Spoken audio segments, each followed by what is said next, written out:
Just realized I don't have any jerseys up.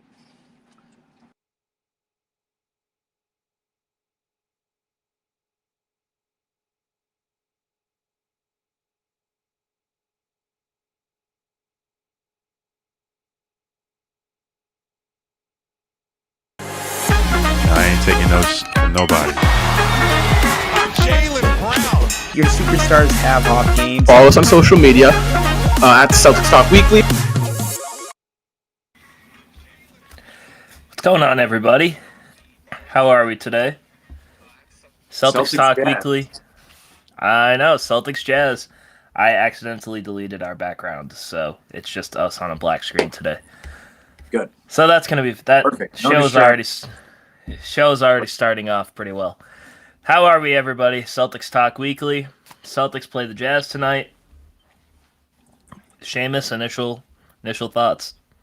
Well, this is good that it happened during the pregame show because we all know this is the first half right here. The pregame show is our first half. We can make adjustments going into the second half. That's when we went out.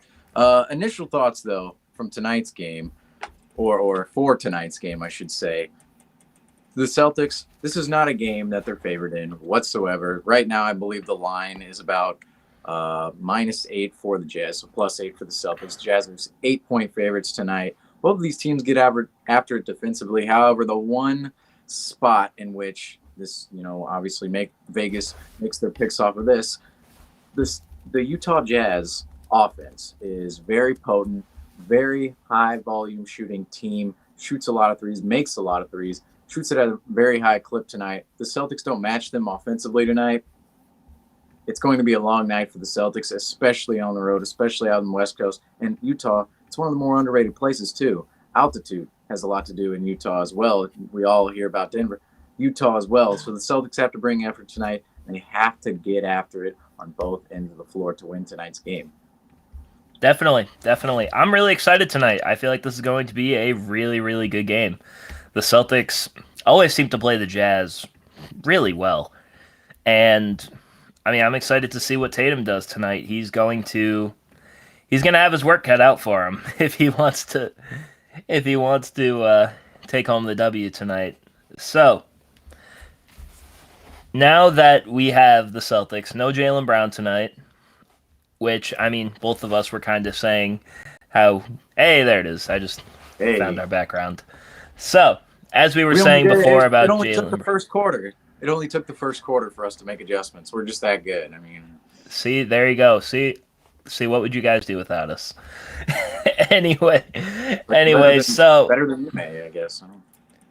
Well, we'll get into that. But what do you expect from Jayson Tatum and the Celtics tonight? Well, Jayson Tatum, we talked about Jayson Tatum a lot lately. Wow, the show's going swimmingly so far. Lake swimming, get it. Anyway, Jayson Tatum. A lot has been said about Jayson Tatum lately, and obviously in terms of missing shots, maybe not getting after it defensively. That was really more of a early season take on Jayson Tatum. But Jayson Tatum now, this is his spot to break out. He hasn't had that great of a stretch here. The 76ers game was definitely a step up for Tatum. Career high in rebounds, obviously, and 9 of 20 is good. But as I said the other night, he missed some of those wide open gimme shots, and he hit some of the tough shots. So if he can just convert on those tonight and put it all together, rebounding, playmaking, getting after it on both ends of the floor, giving effort for the entire game, which he, of course, has done as the season has gone along. He didn't.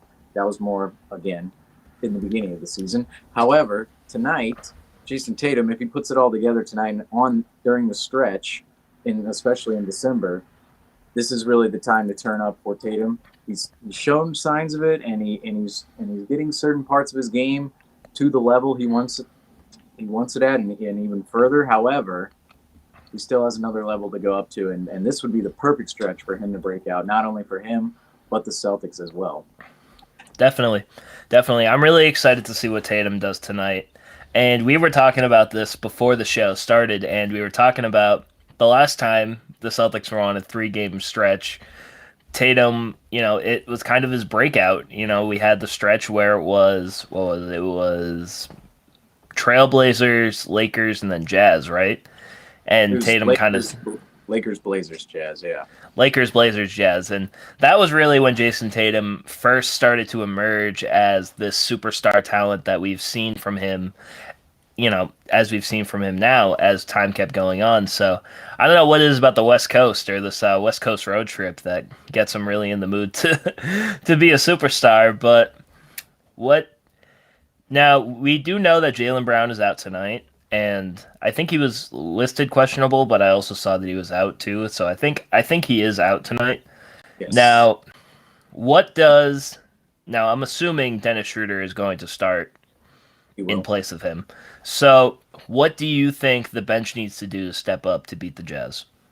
Well, looking at the Jazz's roster, they have a pretty deep roster, and the bench play tonight. Obviously, we saw the other night against the Sixers. We all bet on the Celtics bench going over, or I think at least two of us did. I know I did, and it didn't hit the over, but they still pulled out the 1-point win. Still, the bench this year has been pretty big for the Celtics compared to recent years. Recent years, the bench unit comes in, they're creating no offense, scoring no points. Usually, there's a couple of defensive mishaps in there, and that just really hasn't been the case this year with this year's defensive unit. Or this year's bench unit, I should say. You have Dennis Schroeder off the bench, Josh Richardson, Romeo Langford has proved very comparable at times. Grant Williams has taken not the step, but a step in his development, and also Aaron Nesmith.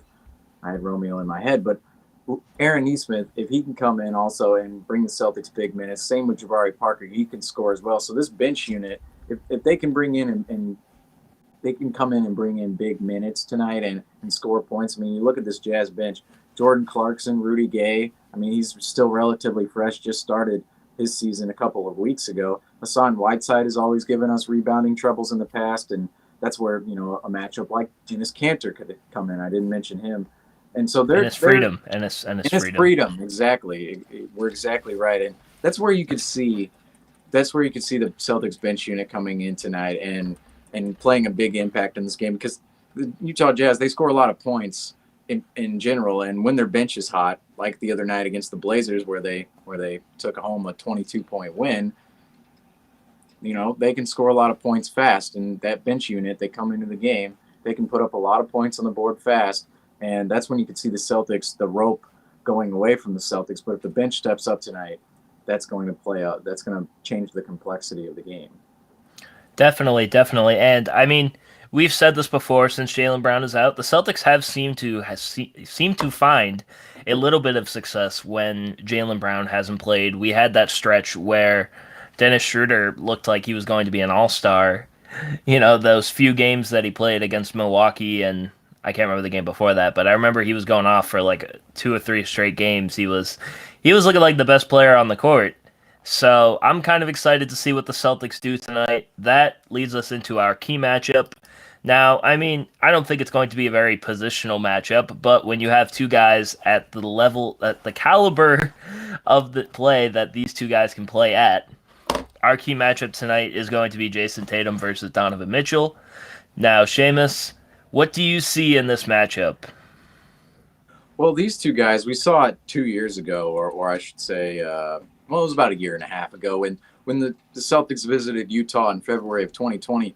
These two guys, that was probably the best back and forth we've seen in the last at least 3 years. I know before that, Isaiah and Kemba had a couple. Isaiah and Westbrook in the All-Star game. Kyrie had a couple with Kemba back in the day. But this matchup between Jayson Tatum and Donovan Mitchell, that was really the last time we saw a mano-a-mano almost the entire game.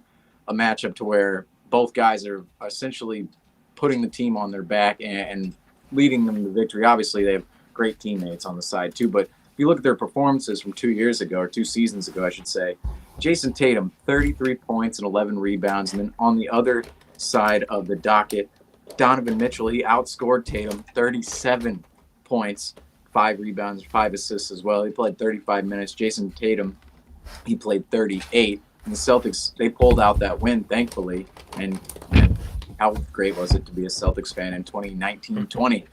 41-17 was our record after that game. 41-17. I mean, compare it now, we have 10 losses already in 22 games. But that game was so entertaining from the standpoint of those guys. Not only were they guarding each other at times, they were going at each other's throats for most of the game. And I know I always joke about this whole Donovan Mitchell situation with the Celtics and how he's good buddies with Jaylen Brown and Jayson Tatum. 2026, here comes Donovan Mitchell. But these guys, they obviously know each other quite well, and that's why these matchups are extra special in that way. And I expect nothing less tonight. I think those two guys go at each other. No Jaylen Brown tonight, unfortunately. And Tatum knows that this is a big spot for him to turn up his game. Because like I said, this is a big stretch for the Celtics in December. If it goes awry, we're going to have major questions about the team. If it goes well, maybe they're slotted into that top 4 in the East and they're actually in contention in some way, some fashion. So big night for Tatum, big night for Mitchell. Well, lesser of a big night for Mitchell, but big stretch coming here. And I'm really interested to see how this matchup plays out tonight because these guys, it's going to be a fireworks show. Definitely. I feel like, this has to be a high-scoring back-and-forth game, I have the feeling. It's going to I hope it reminds me a little bit of last season when we had Tatum versus Steph Curry in that game at the Garden, where, it wasn't technically just one-on-one, but it kind of felt like it was one-on-one when we were watching that game. And always. And, true. Justin in the chat says, at least we're not the Thunder. Well, at least we didn't get blown out by 73 points. Before we move into our next topic, I want to quickly highlight that. How do you get blown out by 73 points and not get someone fired? Well, I talked about this with my dad earlier on Relevant, and everybody go check that out. The Z-Man Weave Show on Relevant, shameless plug here again. But we talked about this earlier, and it was so baffling. I can't even explain how it happened because if you look at the rosters too, it's not like the Grizzlies rolled out anything special. It wasn't like, the Thunder took on the Nets or they took on the Suns or the Warriors and just got smacked by this great basketball team. No, the Grizzlies are a solid team. They're middle of the road. They're probably more like us where they're lean 500, but they're probably not like us in that sense. They probably lean further away from 500 in the sense of losing rather than winning. And you look at it, 73 points, that's just inexplicable to give up as a basketball team in that margin. And they were down by 78 at one point. Imagine being down by 80 points. Imagine being down 80 to nothing, essentially, is essentially what that is. Oh, man. That's just unacceptable. And no Shea Gilgeous-Alexander, obviously, last night. No Ja Morant either. I should have mentioned that. That's why the Grizzlies roster was looking a little lesser last night, too. But the Thunder, they have to be looking at this, too, and going, well, if we play Shea like 20 games, we're only going to win, 5? Probably? We're good. The rest, we're done. We're done. So, man. The tank is in. Condolences, but yes, the tank is real. Definitely, the tank is in full effect here. Operation Desert Storm in Oklahoma City. So let's move into our over-unders. I know we're getting to it a little bit earlier, but the game does start at 9 o'clock, and we started a little later. So, first over-under tonight. Now, I don't have everything written down, but I do have one interesting thing, and it has to do with the rebounding battle. Now, I think we did this last show about the rebounding battle, but when it comes to rebounding, we do have Robert Williams and Al Horford, and the Jazz have Hassan Whiteside and Rudy Gobert. So, who out-rebounds who? Is the combination of Al Horford and Robert Williams going to out-rebound, or Rudy Gobert and Hassan Whiteside? So this is the combination of bigs, right? Not the teams, yes. Right? Just the combination of bigs. So just Horford and Williams and Whiteside and Gobert. I'm going to have to go... I guess over will be Horford and Williams, and then under will be Gobert and Whiteside. Well, yeah, we can just pick one. I wonder how many minutes Hassan Whiteside does see tonight. That is, I'm a little curious in how that plays out. If he plays a ton of minutes, which is possible against us in our double big lineup, and we have Cantor coming off the bench potentially again tonight, and Grant Williams. So we're now a bigger team. However, if he doesn't play any minutes, obviously it's going to go to Horford and Williams. But if he does, I believe it will go to Gobert and Whiteside because those guys are just rebounding machines at the end of the day. Al Horford, solid rebounder. Same with Robert Williams. However, if you look at some of their games, there's always a couple of games in there where Rob grabs 4 rebounds or Al's grabbing 5 rebounds, and those type of games really don't happen for Gobert or Whiteside if Whiteside gets a good amount of minutes. So I'm going to have to go Gobert and Whiteside, and that's if Whiteside plays a lot tonight. All right, yeah. So I thought Whiteside played a lot more than he did. He's only averaging like 15 minutes a game. I didn't even know that. I thought he was averaging a lot more. But I think I'm gonna go with Horford and Williams. I feel like there's going to be a lot of opportunity to grab a rebound, although Gobert is probably going to clog up the paint a lot tonight. I still think Horford and Williams are going to out-rebound Whiteside and Gobert. Because, like you said, we don't know if Whiteside's really going to play that much. But that definitely could happen, and knowing the Celtics, it actually might happen. This could happen. I think we should be on watch for this. Gobert could legitimately out-rebound both of them tonight. Honestly, we might not even need the... Monday. Or sorry, not Monday. Yeah, Monday against the Blazers. They haven't played since Monday? That's insane. The Jazz, huge rest coming into tonight. Wow. At home. All right, so second over-under now. Now, we were talking about how Jaylen Brown is out, and Dennis Schroeder is starting tonight. So, let's do an over-under with Dennis Schroeder. Over-under 13 points. He had 13 points last game against Philly. But does he get over-under 13 points tonight? I think I think if we can make this graphic, I think there would be a correlation between Dennis Schroeder without Jaylen Brown in the lineup or when Jaylen Brown is out versus when Jaylen Brown is in the lineup. I think his scoring numbers specifically, would be a lot bigger if Jaylen Brown was out of the lineup, or when he was out of the lineup, I should say. I think Dennis Schroeder goes over 13.5 tonight. We've seen it so many times throughout the season. When Jaylen Brown is out, he missed those 8 games. Dennis Schroeder is typically that one player who steps up in the scoring game, and other players can step up too, but Dennis Schroeder is that main guy, and he is the 3rd highest scoring Celtic on the Celtics. Well, of course, he's the 3rd highest scoring Celtic on the Celtics. Well, would he be on the Lakers or something? But he's the 3rd highest scoring Celtic, and I think with Jaylen Brown out tonight, this game, it could be a slower paced game, just like Philadelphia's game, maybe a little bit faster. Utah, they're still a slow paced team as well. But I'm gonna go over 13.5 for Dennis Schroeder tonight. All right. I also agree with you. I think he's going to go over. Like I say, every single time some big person on the Celtics is out, someone has to score the basketball. And it's probably going to be Dennis Schroeder tonight. And I don't have the exact stats, but I do agree with you, Seamus. I think Dennis Schroeder plays a lot better when he's starting than when Jaylen Brown is there and he's on the bench. Now, I'm not trying to take anything away. I don't think Jaylen Brown is the reason as to why he doesn't score well off the bench. I'm just saying when you give him more opportunities, he most of the time converts on them. All right, so now we did something similar to this the last time you and me were on the show when it was Brooklyn and the Celtics. Now we're going to do the same thing here. I know we're reusing some things, but we have to keep it interesting. Now, this is something I want to do. Who outscores who? Jayson Tatum or Donovan Mitchell? Well, I kind of talked about this in the key matchup of the game. Donovan Mitchell. Well, let's see. What is he averaging? We'll play the trend. We're always playing the trend game with these guys because why not? It's always there. And Jayson Tatum, I said this is his time to turn up. However, Donovan Mitchell this season averaging 23.2 points per game, which is right around Tatum's average. I believe Tatum's averaging, 24 right now? Something around that area? Yeah, it's around there. And if I could just get to Donovan Mitchell's game log here without ad-libbing the entire way through it, I would tell you who is outscoring who tonight. But finally here, Donovan Mitchell, he had a 30-point game on Monday. He had a bad stretch.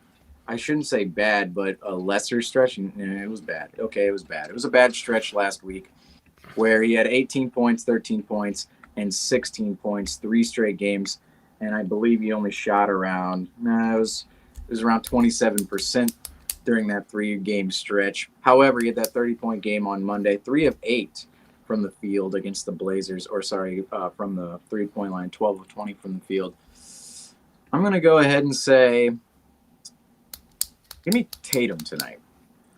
Even though I just explained, some of Mitchell's scoring numbers, I think Tatum, it's more likely. I know we've had bad stretches with Tatum this year, and he's seen his lulls in the shooting aspect of his game. However, Jayson Tatum, I think, is more likely to put up a 25-plus point game, a 25-point game performance rather than Mitchell, who can go on and off. And even on some nights when he does score the ball well, he isn't scoring a ton of points like a couple of weeks ago against the Miami Heat.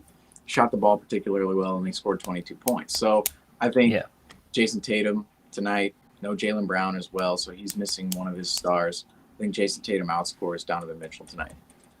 Yeah, I can't help but agree with you, Seamus. I think he 100% is going to outscore Donovan Mitchell. Now, I'm not this is only because Jayson Tatum is kind of having to be tasked as the guy right now, because we don't have Jaylen Brown. And, I feel like a lot of other people on the Celtics can score, but I have a feeling that Tatum's going to go off tonight. And so I'm picking Tatum to outscore Mitchell.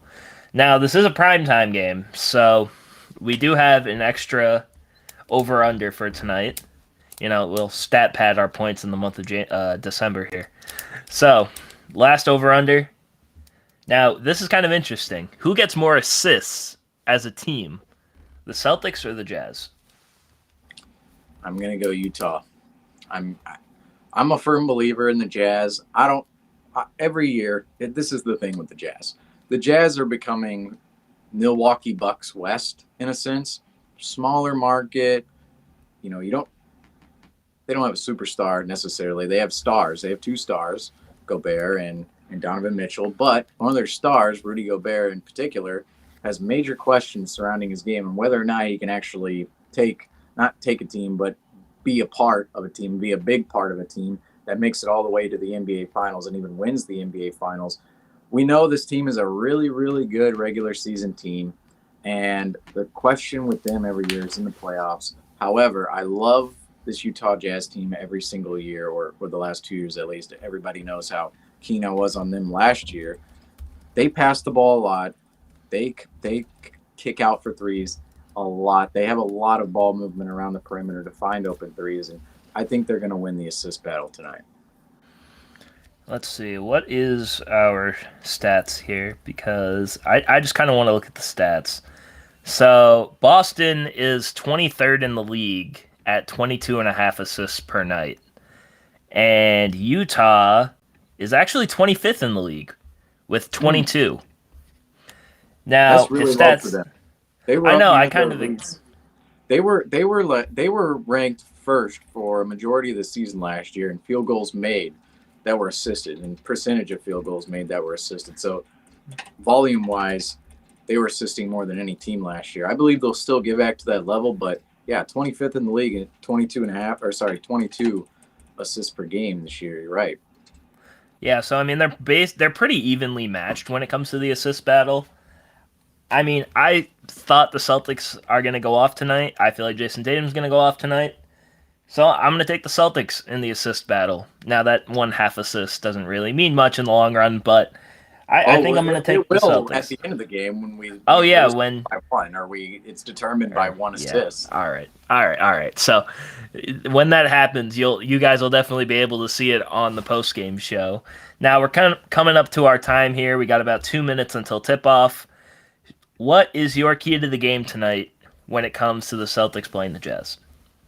There are always multiple keys to the game, but I think tonight's key to the game for the Celtics is prevent second chance points. The Jazz, a lot of their points are scored off of second chance opportunities, and the Celtics, they've been one of the best teams in the NBA at preventing second chance opportunities. So whoever balances themselves out in that aspect of the game tonight, whether it's Utah winning that battle or the Celtics preventing them from winning that battle, if the Celtics win that battle, they have a pretty good shot at winning the game. If Utah wins that battle, it's going to be a weird night for the Celtics because that's usually a stronghold for them that won't be there. So I think preventing second chance points comes at the forefront of what the Celtics need to do tonight in order to beat the Jazz in Utah.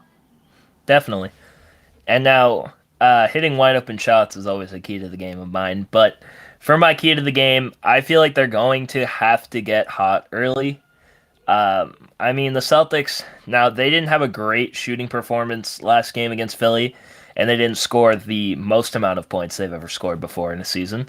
But something that I did find very interesting and something I was very happy about watching was that they got out to an early start. And they looked really good to start the game. It felt like it was going to be a blowout at one point, but obviously it didn't end that way. But I like the way they started against Philly. Now let's see them carry that over into the game against Utah. So we are at 9 o'clock. Any final thoughts before we head out? Well, I want to just address Celtics Nation right now. Don't overreact over this game. The Jazz are good.